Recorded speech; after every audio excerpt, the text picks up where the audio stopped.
और चलिए रुक करते बिग फाइट का। मुख्यमंत्री अशोक गहलोत ने जिस तरह का बजट इस बार पेश किया है वो देश भर में मिसाल बनकर उभर रहा है।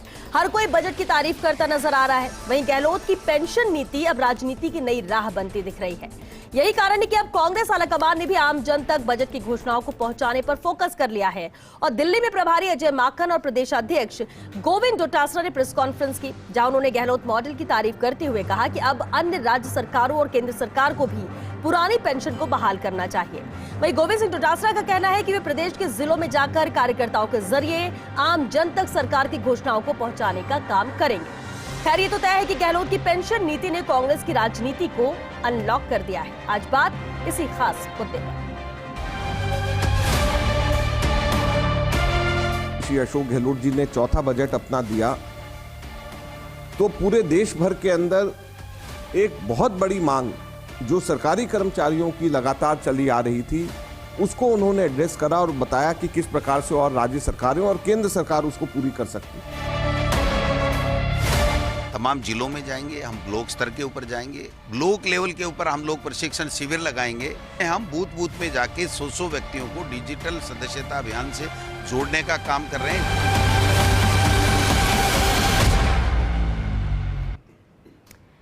तो बेहद खास मुद्दा, और चलिए इस पर चर्चा के लिए बेहद खास मेहमान भी हमारे साथ जुड़ चुके हैं। कांग्रेस प्रवक्ता आरसी चौधरी जी हमारे साथ हैं, बीजेपी विधायक रामलाल शर्मा जी हैं, दामोदर शर्मा जी भी चर्चा में शामिल हुए, रिटायर्ड आईएएस हैं, और साथ ही सीनियर एडिटर सुधांशु माथुर जी भी हमारे साथ हैं। चलिए बहुत स्वागत है आप सभी का बिग फाइट लाइव में।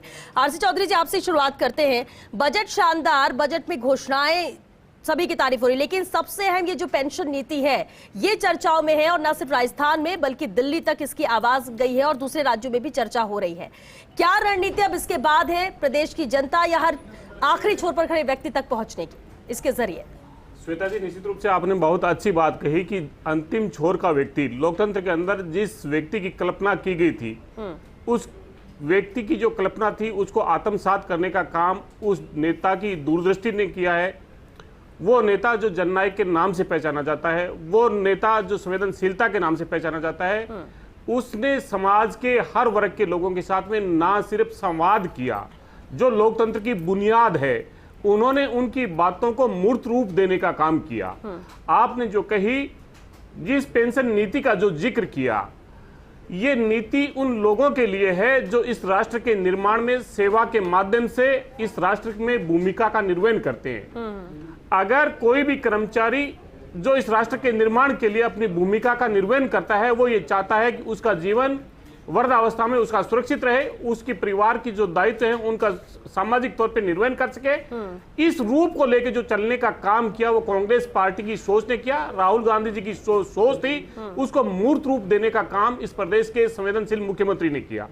उन्होंने इस बात को इसलिए किया कि जब इस देश के अंदर वेतन आयोग जो लागू हुए, जो वेतन आयोग छठा जो यूपीए की सरकार के समय में आया, 7वां वेतन आयोग का जो गठन यूपीए की सरकार के समय में हुआ, उसके बाद में ये भारतीय जनता पार्टी और एनडीए की सरकार में कहा कि आगे से कोई वेतन आयोग का गठन नहीं होगा। मैं ये सोचता हूं कि किसी भी, चाहे निजी सेक्टर हो चाहे दूसरा सेक्टर हो, व्यक्ति का जब प्रमोशन होता है उसका लाभांश होता है, उसकी रुचि क्रिएट होती है, और उसको सोच समझ के इस देश के बड़े वर्ग को जो ध्यान रखने का काम किया वो इसके मुख्यमंत्री ने किया। और मैं कहूंगी सिर्फ पेंशन नीति ही नहीं, ये राजस्थान का जो बजट है ये मॉडल है इस कांग्रेस पार्टी का। ये राजस्थान का मॉडल पूरे देश का मॉडल बनेगा। जो भारतीय जनता पार्टी गुजरात मॉडल को कह के पूरे देश के अंदर आई थी, इन्होंने धरातल पे उतार के, ये सिर्फ घोषणा नहीं है श्वेता, ये अमली जामा चुनावी भाषण भी नहीं है, ये चुनावी बजट भी नहीं है, ये बजट है सरकार के मध्य सत्र का, ये बजट है तीसरा, और ये बजट है उस सोच का जो इस देश के अंदर हर व्यक्ति चाहता है। मैं उस हर मुद्दे पे बात करने के लिए तैयार हूं जो इस देश का, समाज का हर वर्ग जिससे संवाद किया उसको मुख्यमंत्री ने सपनों को पूरा किया। ठीक है, घोषणा बहुत अच्छी थी और इंतजार भी यही हो रहा है जो विपक्ष सवाल उठा रहा है वैसा ना हो। रामलाल शर्मा जी भी हमारे साथ हैं। रामलाल जी, इस बजट को बिल्कुल बेहतर नहीं मानते आप लोग, बहुत सारे सवाल उठा रहे हैं इस बजट को लेकर, लेकिन घोषणाएं अच्छी है ये आप लोग भी मानते हैं। रामलाल जी, लेकिन ये जो पेंशन नीति है ये कहीं ना कहीं अब प्रेशर क्रिएट करेगी दूसरे राज्यों पर भी, केंद्र पर भी, जैसा कि कहना भी कि इंप्लीमेंट करना चाहिए, और अब राजस्थान में हो रहा है, राजस्थान में इसकी घोषणा की है तो दूसरे राज्यों को भी उम्मीद है। क्या आपको लगता है कि इसे दूसरे राज्यों को भी या केंद्र सरकार को भी इस पर अमल करना चाहिए? बहुत सारे कर्मचारी है, राहत सबको मिलेगी। देखिए श्वेता जी, सबसे पहले तो मैं कहूंगा कि ये जो पेंशन की नीति में परिवर्तन कब किया गया, जब यूपीए की सरकार थी। और ये बात मेरे मित्र आरसी चौधरी भी कह रहे हैं कि उसमें परिवर्तन किया गया। अब यूपीए की सरकार, इनकी गठबंधन की सरकार, उस सरकार ने कोई परिवर्तन किया, उसके अंदर सुधार करने का काम मुख्यमंत्री जी ने कर दिया। क्या आरसी चौधरी जी बता सकते हैं कि जब 2004 के बाद में जो सरकारी महकमे के अंदर जो व्यक्ति आए हैं वो रिटायरमेंट या पेंशन कब दोगे? उनको पेंशन तब दोगे जब लगभग 30 से 32 साल की हम नौकरी करके जाएंगे, यानी कि 32-33 साल 2032-33 के बाद के अंदर पेंशन की योजना का लाभ आप देने का काम करोगे। तो किस बात की क्या गारंटी है कि 2032-33 के अंदर जब पेंशन का लाभ दिया जाएगा तब आप ही प्रदेश के मुखिया रहोगे? रही बात ये जो वर्तमान के अंदर दिख रहा है उसकी तो बात ही नहीं करे ना। जो 2018 के चुनावों के अंदर आपने घोषणा की थी कि हम 2.5 लाख संविदा कर्मियों को नियमित करने का काम करेंगे, आपने इस बजट के अंदर तो उनकी चर्चा ही नहीं की। आज भी 2.5 लाख संविदा कर्मी इस आस और उम्मीद में है कि सरकार ने जो वादा किया था उसको पूरा करने का काम करे। नंबर 1, इस बजट के अंदर आस और उम्मीद इस बात की भी थी, आपने विधानसभा का सत्र आ रहा है, बजट सत्र आ रहा है, इस दर के बारे प्रदेश के अंदर एक मौखिक आदेश इस बात का निकाल दिया कि किसी भी उपअधिकारी किसी भी किसान की जमीन नीलाम अभी नहीं करेगा। तो क्या बैंक वाले छोड़ देंगे? विधानसभा का सत्र जाते फिर नीलामी की प्रक्रिया शुरू हो जाएगी। लेकिन पेंशन नीति पर आपने जो कहा रामलाल जी, आपने कहा कि ये तो 30-32 साल बाद आएगा, वो तब पता चलेगा कि मिलता नहीं, तब कौन सी सरकारें होती हैं। तो क्या अगर दूसरी सरकार होगी तो इसको बदल देगी? क्या कर्मचारियों के हित का फैसला ये नहीं लगता है? फिर कोई भी सरकार हो उस वक्त जब जरूरत होगी तो वो पूरा करेगी, या फिर कांग्रेस की सरकार होगी तो ही होगा, दूसरी सरकार होगी तो इसको नहीं मानेगी? देखिए श्वेता जी, मेरा इस निर्णय से कोई विरोध नहीं है। कर्मचारियों के हित में निर्णय हुआ, उसमें भारतीय जनता पार्टी का कोई विरोध नहीं है। लेकिन विरोध इस बात का है कि सिर्फ और सिर्फ सरकार गुमराह करने वाले निर्णय क्यों करती है? सरकार ने निर्णय क्या किया? अभी विधानसभा के अंदर घोषणा की कि देखो 10 करोड़ की सड़कें विधानसभा के अंदर बनेगी, सबने मेज थपथपा। फिर मुख्यमंत्री जी बोले कि इनमें 3 करोड़ की तो नई सड़कें बनेगी, 7 करोड़ की रिपेयरिंग की सड़कें बनेगी। सारे विधायक उदास थे, इनके कांग्रेस के विधायक भी पत्थर लिख रहे हैं, मुख्यमंत्री जी आप गलत कर रहे हो, 10 करोड़ की सड़कों की घोषणा हमारे को विधानसभा की है तो उसके अंदर हमारे को फ्रीडम देने का काम करो। इसी तरह सरकार ने घोषणा की कि हम 20%। ठीक है रामलाल जी, और दूसरे मुद्दे भी है बिल्कुल बजट को लेकर, और क्यों कमियां यहाँ बीजेपी मानती है वो आप बता रहे हैं। बिल्कुल आगे भी इस पे चर्चा करेंगे। श्वेता जी, मैं बीजेपी के नेता का थोड़ा सा बीच में जवाब देना चाहूंगा। उन्होंने एनपीएस का जो जिक्र किया, इन्हें पता होना चाहिए अटल बिहारी जी की सरकार थी, एनडी की सरकार थी, 1 जनवरी 2004 से ये लागू की गई, ये इनकी सौगात थी। और मैं साधुवाद करना चाहूंगा, बीजेपी के नेता ने इस बात को स्वीकार किया कि जब देने का समय आएगा, अगर हम रहेंगे तो हम इसको लागू नहीं करेंगे। ये यही कहना चाह रहे हैं कि उस समय पे रहेगी। सरकारें कोई भी निर्णय करती हैं, वो निर्णय सरकारों के लिए नहीं होते, वो समाज के लिए होते हैं, उसके वर्ग के लिए होते हैं। उसके वर्ग के लिए जो निर्णय किया, उन्होंने अपनी मानसा दर्शा दी है कि हम इसको नहीं लागू करेंगे। सुधांशु जी, ये पेंशन नीति है, तारीफ इसकी बहुत हो रही है, इस मॉडल की, ये इसे क्या कहा जा रहा है? राजस्थान मॉडल कहे, गहलोत मॉडल कहे, कांग्रेस मॉडल कहे, और आपको लगता है कि अब ये प्रेशर कहीं ना कहीं दूसरे राज्यों में भी, दूसरी सरकारों पर भी रहेगा कि इसे इंप्लीमेंट किया जाए? क्योंकि हर कोई उदाहरण तो देगा कि जब राजस्थान में घोषणा हो सकती तो हमारे यहाँ क्यों नहीं? नहीं श्वेता, आप बिल्कुल सही कह रहे हैं। देखिए, जब स्टेट के अंदर डीए बढ़ाने की बात आती है तो जैसे केंद्र सरकार अपने कर्मचारियों का डीए बढ़ाता है तो राज्यों को तुरंत उसको इम्प्लीमेंट करना पड़ता है। क्योंकि केंद्र सरकार और राज्य सरकार के कर्मचारियों के बीच में किसी तरह का मनभेद या मतभेद नहीं रहे, कोई कॉम्प्लेक्स नहीं आए, इसलिए स्टेट भी मजबूरन जो है वो डीए बढ़ाता है। क्योंकि केंद्र ने बढ़ा दिया। अब जो हमने आज इसका अपनी डिबेट का जो टाइटल रखा, ये अगर आप इसको देखेंगे, इसका ढंग से विश्लेषण करेंगे तो ये बहुत दूरगामी टेक्स्ट है कि पेंशन नीति राजनीति अनलॉक। सीधी सी बात है कि कांग्रेस पिछले कुछ सालों से, जब से सत्ता से बाहर हुई है केंद्र में, बैकफुट पे चल रही है कांग्रेस। कितने कांग्रेस शासित राज्य थे जो भारतीय जनता पार्टी ने उसको हथिया लिए या अपनी नीतियों से वहां पर अपनी सरकार बनाई। कांग्रेस लगातार जो है वो बैकफुट पे है। चुनिंदे राज्य बचे हैं कि जहां पर कांग्रेस इस समय सत्तासीन है। अब कांग्रेस को एक संजीवनी बूटी की जरूरत थी। क्योंकि 2023 के अंदर राजस्थान में हमारे चुनाव और 2024 के अंदर देश के फिर आम चुनाव होने, तो कांग्रेस को एक संजीवनी बूटी की जरूरत थी, एक ऐसे स्पार्क की जरूरत थी कि कांग्रेस पूरे देश के अंदर ये कह सके कि देखिए हमने ये किया, अब केंद्र सरकार या बाकी के राज्य सरकारें भी करें। तो अशोक गहलोत की जो नीति है, मैंने इसका नाम दिया पेंशन नीति। ये पेंशन नीति ऐसी नीति है क्योंकि देश के हर राज्य के अंदर राज्य कर्मचारी हैं। जब राजस्थान के अंदर पेंशन चालू होगी तो चाहे बीजेपी शासित राज्य हो, चाहे दूसरे अन्य राजनीतिक पार्टियों के शासित राज्य हो, वहां पर ये मांग उठेगी। और मैं आपको ताजा अपडेट बताता हूँ कि यूपी के अंदर चुनाव चल रहे हैं, यूपी में ये मांग उठनी शुरू हो गई है और अखिलेश यादव ने ये आश्वस्त किया है कि अगर हम सत्ता में आएंगे तो वहां पर पेंशन चालू करेंगे। जिस तरह से आज दिल्ली के अंदर प्रेस कॉन्फ्रेंस हुई और कांग्रेस के शीर्ष नेताओं ने प्रेस कॉन्फ्रेंस में ये कहा कि अब हम अपने अन्य राज्यों में जो हमारी सरकारें हैं वहां भी इस मॉडल को हम लागू करेंगे और आने वाले राज्यों में जो चुनाव होंगे इस मॉडल को लेके हम जाएंगे।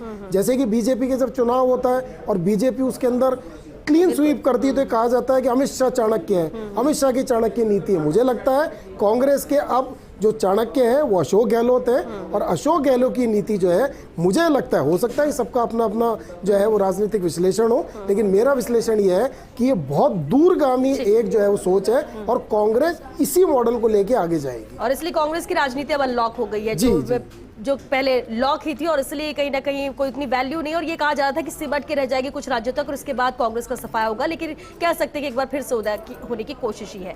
दामोदर शर्मा जी, सर बजट आता है, बजट की घोषणा कर दी जाती है, लेकिन अधिकारियों पर ये जिम्मेदारी होती है, इंप्लीमेंट हो रहा है नहीं हो रहा है, योजनाएं कितनी काम हुई है, मॉनिटरिंग प्रॉपर होती है। अब जो घोषणाएं इस बजट में की गई, खासतौर से अगर पेंशन नीति की हम बात कर रहे हैं, कितनी बड़ी जिम्मेदारी या चुनौती रहेगी इन योजनाओं को या इन घोषणाओं को इंप्लीमेंट करना, एग्जीक्यूशन करना, क्योंकि इसको लेकर भी बार बार सवाल उठ रहे हैं कि घोषणाएं तो बहुत शानदार है लेकिन जमीनी स्तर पर उतर पाएंगी, ये लगता नहीं है। देखिए श्वेता जी, ऐसा है कि ये जो घोषणा की गई है ये 2004 के बाद में एक तरह से वापस से इसको पेंशन योजना को लागू किया गया है और ये बड़ा महत्वपूर्ण निर्णय है। लेकिन इसके साथ ही हम ये देखें कि राजस्थान सरकार का जो बजट आया है, माननीय मुख्यमंत्री अशोक गहलोत जी ने बजट में बहुत सारी चीज़ें ऐसी की हैं जिनको कि बहुत ही अच्छा कहा जा सकता है, किसानों के लिए भी, महिलाओं के लिए भी, पेंशनर्स के लिए भी, कर्मचारियों के लिए भी। सवाल इस बात का है कि 2,94,000 करोड़ का जो ये बजट है, इस बजट को इम्प्लीमेंट करने के लिए फंड्स की ज़रूरत पड़ेगी और फंड्स जब हम लेने की बात करते हैं तो ये पता चलता है कि हमारे यहाँ पर या किसी भी स्टेट में बहुत सारे फंड्स तो लोन पे आते हैं। जैसे हमारे राजस्थान का बजट देखें तो इसमें करीब 37% फंड्स जो हैं वो लोन से आएंगे और उनका ब्याज चुकाने में भी कई हज़ार करोड़ रुपए खर्चा हर साल होता है। तो देखने की बात यह है कि इम्प्लीमेंटेशन एक तो सही हो। अब इसमें जिम्मेदारी प्रशासन की निश्चित रूप से होती है, चाहे हम राज्य सरकार के स्तर पर देखें तो मुख्य सचिव जी से लेके और फाइनेंस सेक्रेटरी और विभिन्न 40-45 विभागों के सचिव और इसके साथ ही हेड ऑफ द डिपार्टमेंट्स और फील्ड में कलेक्टर्स और विभागों के अधिकारी HODs, ये सब इसको लागू करते हैं। लागू करने की बात अलग है, लेकिन सवाल इस बात का है कि स्टेट गवर्नमेंट से राज्य स्तर से पैसा अलॉट होता है और विभिन्न विभागों के हेड ऑफ द डिपार्टमेंट्स को या जो मुखिया होते हैं उनको दिया जाता है, चाहे एग्रीकल्चर के हों, चाहे उद्योग के हों, चाहे शिक्षा के हों, चाहे चिकित्सा के हों, चाहे किसी विभाग के हों। सवाल इस बात का है कि इम्प्लीमेंटेशन फील्ड में धरातल पर सही तरीके से किया जाए। इसके लिए आवश्यक है कि हमारे जो लाखों कर्मचारी हैं उन कर्मचारियों का दायित्व बनता है कि वो काम करें। मेरा आपसे सवाल है कि मान लीजिए एक सरकार अपने बजट के अंदर कोई घोषणा करती है तो उसको, चूंकि अगर वो घोषणा कर रही है तो उसको आगे लागू भी करना है। तो क्या आप ये मानते हैं कि जो सरकार ने बजट में घोषणा की है इसको प्रतिबद्धता के साथ ही सरकार लागू करेगी और नहीं करेगी तो फिर इसका रिवर्स जो है इफेक्ट इसी सरकार पर आएगा? ये आपकी बात से मैं पूरी तरह सहमत हूँ। देखिए ऐसा है, जो भी घोषणाएं करते हैं उनमें से ज़्यादातर को तो लागू करना इसलिए ज़रूरी होता है कि प्रजातंत्र है।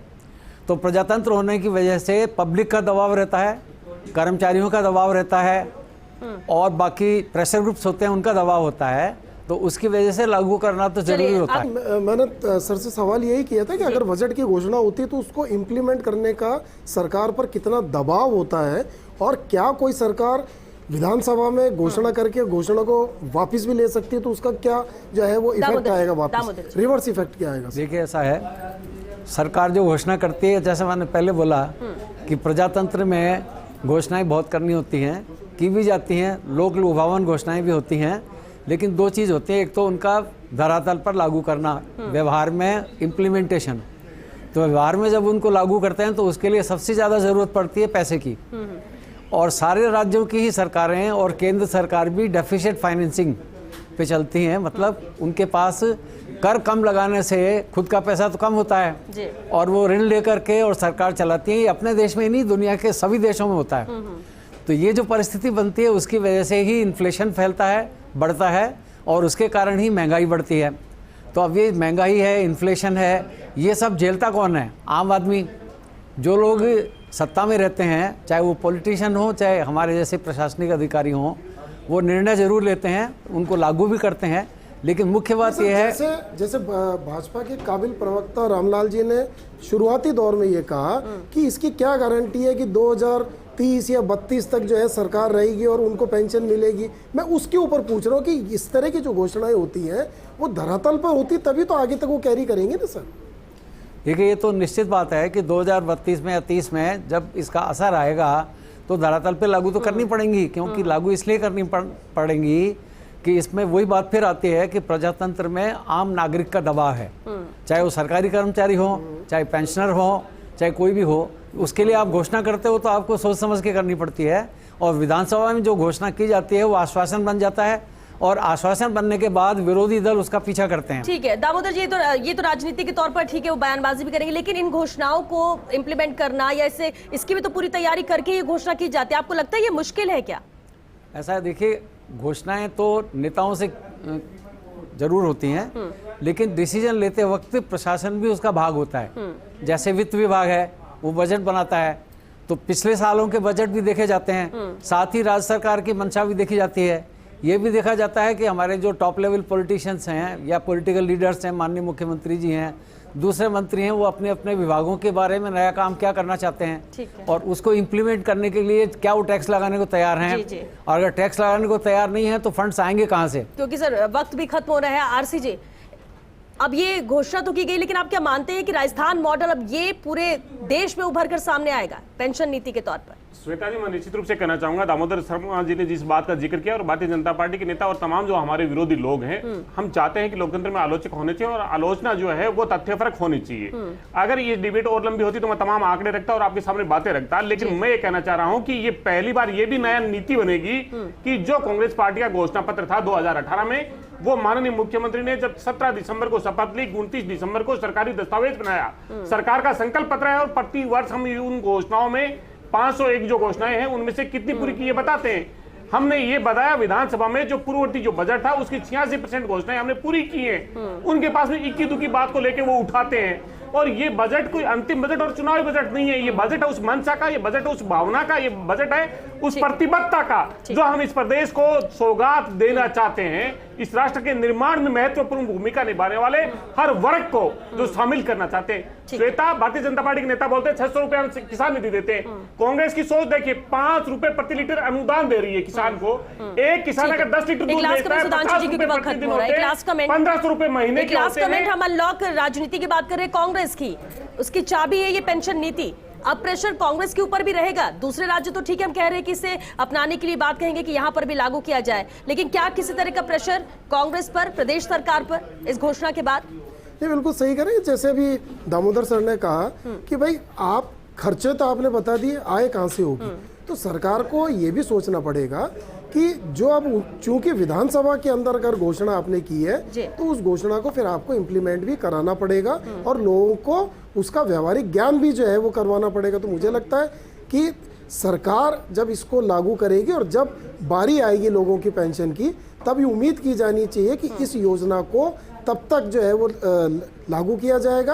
हाँ, क्योंकि जैसे मैंने शुरुआती दौर में कहा कि अब कांग्रेस की राजनीति इस पेंशन नीति से अनलॉक हुई है, यानी कि अन्य राज्यों के अंदर भी कांग्रेस की अब इस नीति की चर्चा होगी। जब चर्चा होगी तो कांग्रेस की उपस्थिति वहां दर्ज होगी, और जब उपस्थिति दर्ज होगी तो आपकी बात और आपके विचार और आपकी नीतियों को जो है वो स्वतः ही एक प्रभाव मिल जाता है और देश भर के अंदर आप अचानक चर्चाओं में आ जाते हैं। तो मुख्यमंत्री अशोक गहलोत की जो पेंशन नीति है, मुझे लगता है आने वाले समय में देश की राजनीति में कोई ना कोई गुल जरूर खिलाएगी। बिल्कुल, और चर्चाओं में आने का मतलब ही ये होता है कि हर कोई सुन रहा है, देख रहा है, सराहना कर रहा है और इसलिए उसकी बात कर रहा है। अब देखना ये होगा कि कितना प्रेशर दूसरे राज्य सरकारों पर होता है, केंद्र पर होता है, क्या इसे इंप्लीमेंट दूसरे राज्य भी करते हैं या नहीं, क्योंकि उदाहरण तो राजस्थान बन चुका है, इसलिए हम राजस्थान मॉडल के तौर पर इस पेंशन नीति को देख रहे हैं। लेकिन किस तरह से इन घोषणाओं को पूरा किया जाएगा, क्योंकि अगर नहीं किया जाता या देरी होती है तो विपक्ष के लिए और मुद्दा बन सकता है। लेकिन लगता कम है कि यहां पर विपक्ष के लिए कुछ बोलने के लिए छोड़ा जाएगा, जितने कॉन्फिडेंस से प्रदेश सरकार ने ये बजट पेश किया है, मुख्यमंत्री ने बजट पेश किया है। चलिए, बहुत शुक्रिया आप सभी का इस चर्चा में शामिल होने के लिए, और इसी के साथ बिग फाइट लाइव में फिलहाल के लिए इतना ही। नमस्कार।